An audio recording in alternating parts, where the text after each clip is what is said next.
नमस्कार, मैं हूं संगीता राय। पूर्वांचल एक्सप्रेस न्यूज के इस वेब पोर्टल में आपका स्वागत है। आइए देखते हैं हमारे संवाददाता राम सकल यादव की यह विशेष रिपोर्ट।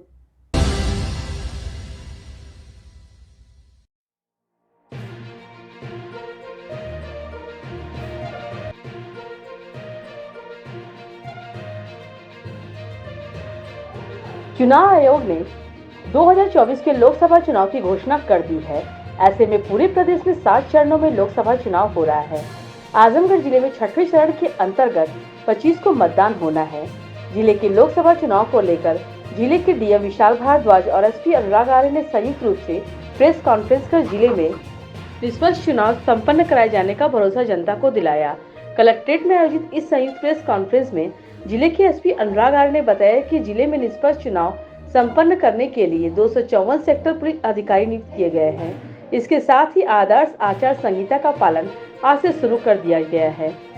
जिले के एसपी अनुराग आर्य ने बताया कि आजमगढ़ जिले के सीमाओं पर 37 अंतर जनपदीय बैरियर लगाए गए हैं, जो कि दूसरे जिलों में लगे हैं।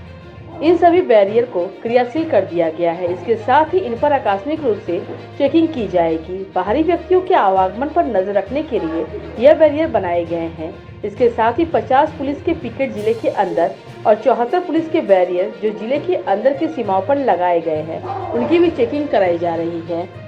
जिले के एसपी अनुराग आर्य ने बताया कि 13,000 लोगों को पाबंद कराया जा चुका है। इसके साथ ही 14,000 लीटर अवैध शराब जब्त कराई गई है, जिसकी कीमत 82 लाख के करीब है। इसके साथ ही 40 किलो गांजा और अवैध शस्त्र फैक्ट्री भी पकड़ी गई है। इसके पूर्व के निर्वाचन में जिन लोगों पर मुकदमे दर्ज किए गए थे, उन सभी का भी सत्यापन किया जा रहा है। इसके साथ ही यदि जिले में और अधिक फोर्स की जरूरत होगी तो उपलब्ध कराई जाएगी, जिससे जिले में भय मुक्त और शांतिपूर्ण ढंग से लोकसभा चुनाव संपन्न कराया जा सकता है। लोकसभा निर्वाचन के कार्यक्रम की घोषणा की गई है, जिसमें जनपद आजमगढ़ के जो दोनों संसदीय निर्वाचन क्षेत्र हैं, उनमें जो मतदान होगा वह 25 मई को निर्धारित किया गया है। छठा चरण में यहाँ पे मतदान होगा और नाम निर्देशन की जो अंतिम तिथि होगी वो 6 मई होगी। इसके संबंध में जो तैयारियां हैं उससे आप लोगों को अवगत कराया गया है और आज से ही मॉडल कोड ऑफ कंडक्ट लागू हो गया है और उसका हम लोग 100% अनुपालन पूरे जनपदों में करेंगे। निर्वाचन की अधिसूचना होगी वह 29 अप्रैल को जारी होगी और नाम निर्देशन हेतु जो अंतिम दिनांक है वो 6 मई 2024 है। इसकी संवीक्षा 7 मई को होगी और नाम वापसी का अंतिम दिनांक 9 मई को है।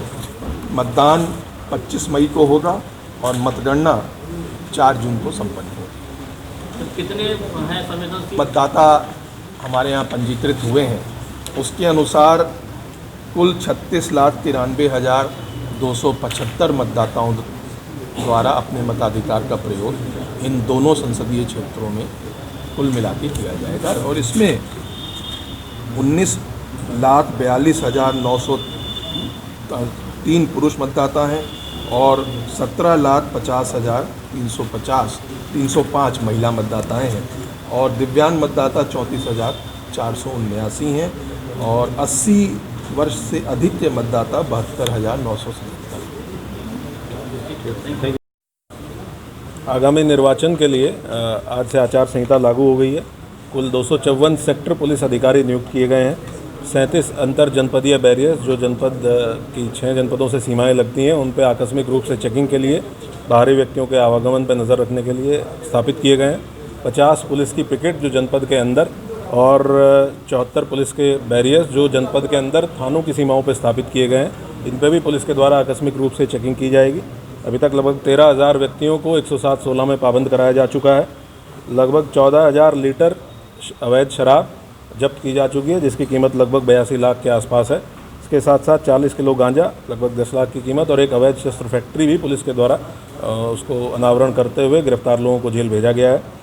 गुंडा एक्ट में 114 लोगों के विरुद्ध ऑलरेडी कार्रवाई की जा चुकी है। इस प्रक्रिया को और तेज़ी से आगे बढ़ाया जाएगा। इसी प्रकार से गैंगस्टर एक्ट के अंतर्गत कार्रवाई और जो हिस्ट्री शीटर्स हैं उनके विरुद्ध निरोधात्मक कार्रवाई, इसका आज से ही डेली बेसिस पे मॉनिटरिंग किया जाएगा।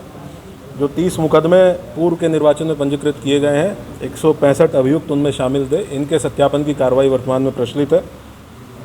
जो संसाधन है पुलिस के, मैन पावर है, उसका ऑडिट जनपद के अंदर की मैन पावर का ऑडिट कर लिया गया है, संसाधनों का ऑडिट कर लिया गया है और जो भी फोर्स की रिक्वायरमेंट होगी वो आगे के समय में उसको कैलकुलेट करते हुए भेजा जाएगा। संपूर्ण जनपद में शांतिपूर्ण तरीके से और भयमुक्त निष्पक्ष तरीके से मतदान इंश्योर कराया जाएगा।